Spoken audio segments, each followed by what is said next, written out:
नमस्कार दोस्तों, आज हम इस वीडियो में आपके साथ डिस्कस करेंगे लेथ मशीन के एक इम्पोर्टेंट पार्ट के बारे में जिसका नाम है टेल स्टोक। और टेल स्टोक को हम लूज हेड स्टोक और पोपेट हेड के नाम से भी जानते हैं। और यह लेथ मशीन का जो बेड होता है उसकी राइट हैंड साइड की तरफ लगा होता है, जो आपको इस रेड मार्क के अंदर आपको नज़र आ रहा है, यह टेल स्टोक है। बात करते हैं कि टेल स्टोक में कौन कौन से पार्ट होते हैं और किस पर्पज के लिए इसका यूज किया जाता है। जो टेल स्टोक है इसका प्रयोग हम जो हमारा वर्कपीस या जॉब होता है उसको बीरिंग और सपोर्ट प्रोवाइड करने के लिए इसका इस्तेमाल किया जाता है दो सेंटर्स के बीच में।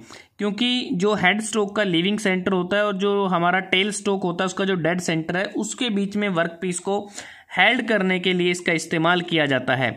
अब बात करते हैं टेल स्टोक के कौन कौन से पार्ट होते हैं। Body, bottom plate, hollow barrel या sleeve, screwed spindle, collar, back plate और hand wheel. One by one समझते हैं कि किस पार्ट का क्या कार्य होता है। ये जो पोर्शन होता है एक प्रकार से ये पूरी बॉडी होती है जो टेल स्टोक की, अगर हम बात करें, क्योंकि एक जो बॉडी है वो एक सिंगल पीस कास्टिंग होती है जिसके बॉटम में अगर आप देखें एक प्लेट फिट की जाती है जिसे हम बॉटम प्लेट कहते हैं। और इस प्लेट में जो प्रोजेक्शन होता है वह बॉडी में जो कोरस्पॉन्डिंग स्लॉट होता है वह उसमें फिट हो जाता है। जैसा आप देखें ये जो बॉटम प्लेट है यहाँ पर पूरी तरह से वो फिट हो गई है बॉडी के साथ। तो बॉडी और बॉटम प्लेट के बीच जो लॉन्गिट्यूडिनल मूवमेंट है उसको प्रिवेंट किया जा सके। और जो बॉटम प्लेट है एक प्रकार से ये टेल स्टोक का बेस भी होता है। और इस प्रोजेक्शन से थोड़ा सा ऊपर अगर आप देखें यहाँ पर एक स्क्रू लगा होता है जिसे हम ऑफ सेटिंग स्क्रू कहते हैं। अब इसको क्यों प्रोवाइड किया जाता है? इस स्क्रू की मदद से जो लेथ मशीन पर जब हम टेपर टर्निंग ऑपरेशन परफॉर्म करते हैं तो उस समय आवश्यकता अनुसार टेल स्टोक सेट आवर को एडजस्ट करने के लिए इस स्क्रू का इस्तेमाल किया जाता है। अब जो बॉटम प्लेट है, ये वाली जो प्लेट है, इसका जो फ्रंट एंड होता है तो वहाँ पर एक प्रकार से कह सकते हैं कि जो हेड स्टोक को फेस करता है, क्योंकि ये हेड स्टोक है, यहाँ पर इस बेस का ये जो हमारा जो फ्रंट फेस होता है यहाँ पर कुछ ग्रेजुएशन बनी होती हैं। और साथ में जो टेल स्टोक बॉडी का फेस है, कोरस्पॉन्डिंग फेस है, वहाँ पर एक मार्क बना होता है। और इन ग्रेजुएशन की मदद से टेल स्टोक सेट आवर को आवश्यकता अनुसार एडजस्ट किया जाता है। और जो टेल स्टोक की कंप्लीट जो यूनिट है वह लेथ मशीन के बेड के जो इनर वेज होते हैं वहाँ पर यह माउंटेड होती है।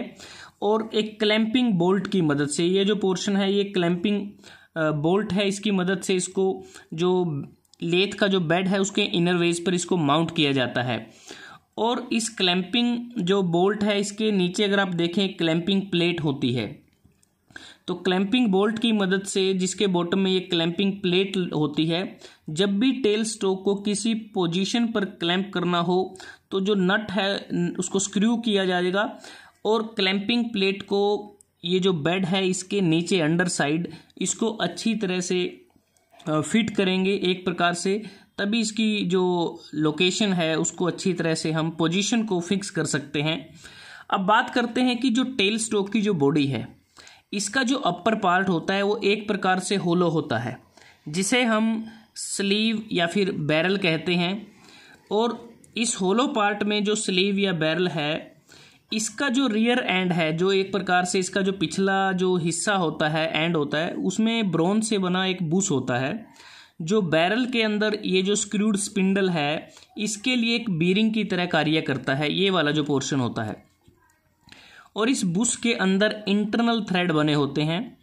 बैरल और या जो स्लीव है इसके फ्रंट एंड पर अगर आप देखें डेड सेंटर को फिट किया गया है। तो डेड सेंटर का इस्तेमाल जब हमें किसी बड़े वर्कपीस को होल्ड करना है या उसको सपोर्ट करना है तब इसका इस्तेमाल किया जाता है। और जब हमें ड्रिलिंग ऑपरेशन करना है तो इस स्लीव या बैरल के इस फ्रंट एंड पर ड्रिल बिट को इंसर्ट किया जाता है। जब हमें लेथ पर रीमिंग ऑपरेशन करना है तो रीमर को यहाँ इस फ्रंट एंड पर स्लीव और बैरल के रीमर को फिट किया जाता है। तो बैरल के अंडर साइड जो ये जो नीचे है अगर हम देखें एक स्लॉट या कीवे बना होता है, एक लिमिटेड लेंथ का होता है जिसमें एक इंसर्ट या सेट स्क्रू लगा होता है। जिसका प्रयोग बैरल या स्लीव की जो रोटेशन होती है उसको रिस्ट्रिक्ट करने के लिए इस इंसर्ट का इस्तेमाल किया जाता है। उसके बाद अगर हम बात करें जो होलो बैरल या जो स्लीव है, इसके अंदर ये जो स्क्रूड स्पिंडल होता है उसमें ये इसके स्टैम के अलोंग अगर हम देखें स्केयर थ्रेड इसमें बने होते हैं। जो एक ये जो कॉलर है, कॉलर के साथ जो थ्रेडेड पोर्शन के रियर एंड पर ये कॉलर लगा होता है, इस कॉलर का प्रयोग हम बैरल या स्लीव की जो इनवर्ड मोशन को आवश्यकता अनुसार इसको लिमिट कर सकते हैं, सीमित कर सकते हैं, इससे पीछे की तरफ ये ना जाए, इसको हम प्रिवेंट कर सकते हैं। उसके बाद ये जो बूस्ट बीयरिंग की हम बात कर रहे थे, यह जो बैक प्लेट और कॉलर के बीच में ये बीयरिंग लगा होता है और बैक प्लेट को हम 2 स्क्रू की मदद से, जो आपको नज़र आ रहे हैं स्क्रू S1 और स्क्रू S2, तो इसकी मदद से हम जो हमारी टेल स्टोक की जो बॉडी है उसमें बैक प्लेट को फिट किया जाता है, ताकि जो होलो बैरल या फिर जो स्लीव है वो स्क्रूड स्पिंडल की जो एक्सियल मूवमेंट है उसको हम प्रिवेंट कर सकें। और स्क्रूड स्पिंडल का जो रियर एंड है वहाँ पर ये हैंड व्हील लगा होता है। हैंड व्हील को रोटेट करने से स्पिंडल भी अपने एक्सिस पर रोटेट करता है, जिससे बैरल या फिर स्लीव को आवश्यकता अनुसार फॉरवर्ड और बैकवर्ड इसको मूव किया जा सकता है। तो हैंड व्हील की रोटेशनल डायरेक्शन पर हमारा स्लीव का फॉरवर्ड और बैकवर्ड जो मूवमेंट है वो डिपेंड करती है।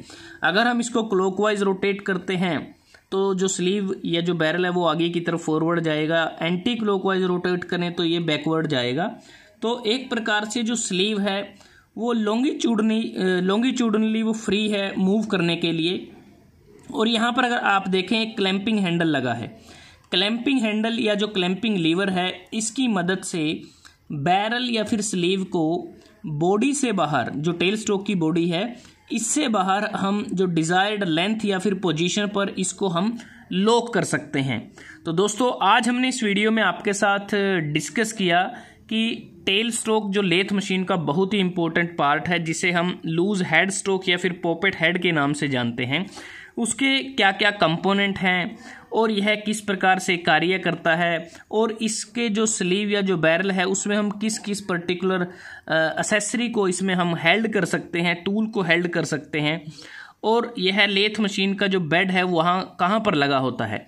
और एक प्रकार अगर टेल स्टोक की बात करें, इसकी माउंटिंग की अगर हम बात करते हैं तो यहाँ पर ऑपरेटर खड़ा होता है, तो यह ऑपरेटर की तरफ मूव करता है या ऑपरेटर से दूर बैकवर्ड जाएगा तो ऑपरेटर से दूर जाएगा।